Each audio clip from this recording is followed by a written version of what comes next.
ชื่อบ่ว่าการเป็นคนตรงไปตรงมาถึงบ่คอยสิมีคนมักแต่มันก็ดีเพราะว่าบ่ต้องไปเมื่อยในการปั่นหน้าคบไผท้อแน่เมื่อยแน่ก็บ่เป็นหยังเฮาบ่แม่นคนเก่งที่สิเอาชนะทุกอย่างที่ผ่านมาในชีวิตเฮาได้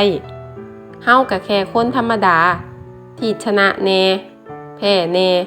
แต่เฮาก็สู้จนกว่าสิไปฮอดจุดหมายชีวิตมันบ่ได้ง่าย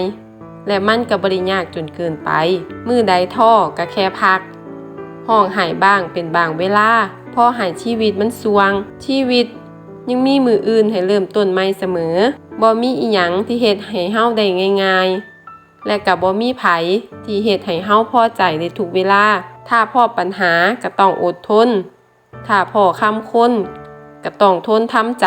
ความลำบากสอนให้เฮาอดทนความจนสอนให้เฮาฮู้ว่าเงินมันมีค่าส่ำใดความผิดพลาดสอนให้เฮาฮู้จักคิดเฮ็ดผิดอิหยังลงไปน้ำตาที่ไหล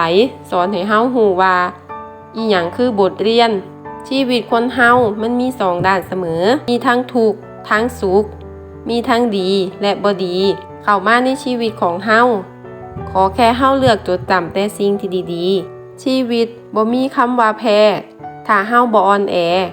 ชีวิตบ่มีคำว่าแย่ถ้าเฮาบ่แพ้ใจเจ้าของถามว่าเมื่อยบ่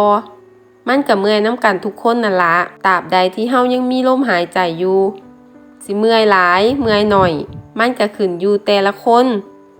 มื้อใดบ่เมื่อยบ่มีดอกจ้าถ้าบ่เมื่อยกายก็เมื่อยใจการที่เฮาสิเดินหน้าหรือว่าถอยหลังบางเทื่อมันก็บ่ได้ขึ้นอยู่กับขาแต่ว่ามันขึ้นอยู่กับใจว่าเฮาสิสู้หลายปานใดก็เท่านั้นเองจ้า